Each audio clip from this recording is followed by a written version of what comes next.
Saudara-saudara kekasih dalam Tuhan Yesus Kristus, selamat malam, Shalom. Firman Tuhan yang akan kita baca malam ini tertulis di Lukas 2 ayat 10 dan 11. Sebelum pembacaan firman, marilah kita berdoa. Terima kasih Tuhan, malam ini kami boleh bersekutu untuk mendengarkan sebagian dari firman-Mu. Biarlah damai sejahtera yang melampaui segala akal menerangi hati dan pikiran kami semuanya, supaya dapat memahami firman-Mu itu. Berikan hikmat kepada hamba-Mu untuk menyampaikan kebenaran firman-Mu. Di dalam nama anak Yesus Kristus kami berdoa. Amin. Saudara-saudara, di dalam suasana Natal ini kepada semua pendengar, pertama-tama saya menyampaikan Selamat Natal. Firman Tuhan yang akan kita baca dan renungkan malam ini tertulis di Lukas 2 ayat 10 dan 11. Demikian firman Tuhan. Lalu kata malaikat itu kepada mereka, "Jangan takut. Sebab sesungguhnya aku memberitakan kepadamu kesukaan besar untuk seluruh bangsa.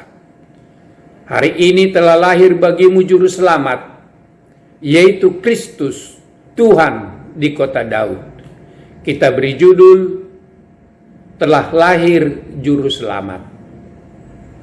Nats ini adalah berita sukacita yang disampaikan oleh malaikat Tuhan kepada para gembala di Bethlehem yang tinggal di padang menjagai kawanan ternak mereka di waktu malam.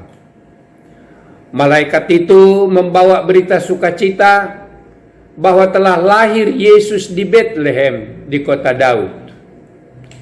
Mengapa kelahiran Yesus itu menjadi berita kesukaan bagi seluruh bangsa? Jawabnya, sebagaimana disebutkan dalam nats ini, karena Yesus itu adalah Kristus, juru selamat. Artinya, Yesus itu lahir untuk menyelamatkan umat manusia dari kutukan dosa-dosa mereka. Semua umat manusia sudah larut dalam gelimbangan dosa mereka. Tidak seorang pun yang dapat bermegah mengatakan bahwa dia tidak berdosa. Akibat dosa adalah kutukan kematian, yaitu kematian yang selama-lamanya. Artinya, semua manusia harus mati untuk selama-lamanya akibat dosa mereka. Melihat itu, Tuhan Allah menaruh kasihan, sehingga Allah sendiri dalam diri Yesus turun ke bumi untuk menyelesaikan dosa-dosa manusia itu supaya mereka selamat.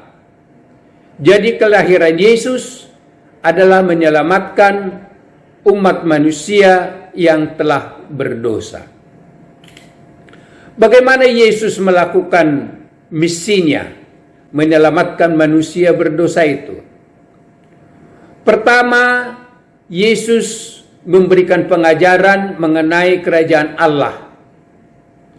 Sejak Yesus berusia 12 tahun, dia sudah aktif memberikan penjelasan mengenai kerajaan Allah itu di bait Allah kepada para ahli Taurat dan Farisi.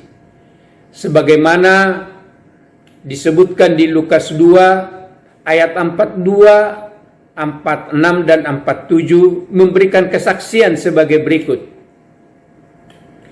Ketika Yesus berumur 12 tahun, pergilah mereka ke Yerusalem seperti yang lazim pada hari raya itu.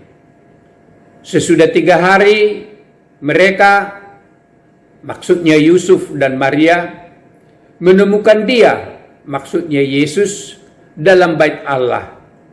Ia sedang duduk di tengah-tengah alim ulama sambil mendengarkan mereka dan mengajukan pertanyaan kepada mereka.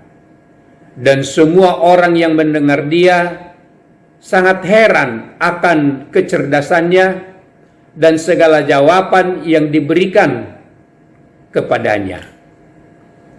Yang kedua, Yesus memperkenalkan dirinya sebagai Mesias, Kristus, Juru Selamat. Antara lain dengan melakukan berbagai mujizat, seperti menyembuhkan banyak orang sakit, mengusir roh jahat, menenangkan angin ribut, membangkitkan orang mati, memberikan makan lebih dari 5.000 orang dengan 5 potong roti dan 2 ekor ikan. Namun orang banyak tidak percaya bahwa Yesus itu adalah Tuhan dan Juru Selamat. Bahkan mereka mempertanyakan, dari mana kuasa yang diperoleh Yesus itu? Sebagaimana dapat kita baca di Lukas 20 ayat 1 dan 2 sebagai berikut. Pada suatu hari ketika Yesus mengajar orang banyak di Bait Allah dan memberitakan Injil, datanglah imam-imam kepada dan ahli Taurat serta tua-tua ke situ, dan mereka bertanya kepada Yesus, "Katakanlah kepada kami, dengan kuasa manakah engkau melakukan hal-hal itu? Dan siapa yang memberikan kuasa kepadamu?" Ketiga, Yesus melakukan hal-hal itu adalah dalam rangka penyelamatan untuk umat manusia dari dosa-dosanya. Namun penguasa dunia ini, para imam, ahli Taurat, mempunyai persepsi yang keliru tentang penjelasan Yesus mengenai kerajaan Allah itu. Mereka menganggap kerajaan Allah itu adalah seperti kerajaan yang biasa mereka pahami, yang berarti akan mengganggu kekuasaan mereka dan kepentingan mereka. Oleh sebab itu, menjelang hari raya Paskah, mereka bermaksud membunuh Yesus. Dan itulah yang selanjutnya mereka lakukan, sampai menyalibkan Yesus di Golgota. Saudara-saudara kekasih dalam Tuhan Yesus, Yesus sendiri tidak melakukan dosa. Namun dia disalibkan sebagai pengganti manusia berdosa itu, menjalani hukuman maut. Sebagaimana firman Tuhan dalam Yesaya 53 ayat 5 mengatakan demikian. Tetapi dia tertikam karena pemberontakan kita. Dia diremukkan oleh karena kejahatan kita. Ganjaran yang mendatangkan keselamatan bagi kita ditimpakan kepadanya. Dan oleh bilur-bilurnya kita menjadi sembuh. Dengan penyaliban Yesus menggantikan kita orang-orang berdosa, kita beroleh keselamatan. Tidak menjalani hukuman maut. Melalui kelahiran Yesus sebagai manusia, kematiannya di kayu salib, dan kebangkitannya dari antara orang mati, Yesus telah melakukan misinya sebagai juru selamat dunia. Dia menganugerahkan kita kasih karunia keselamatan dan hidup kekal bersama Dia di sorga.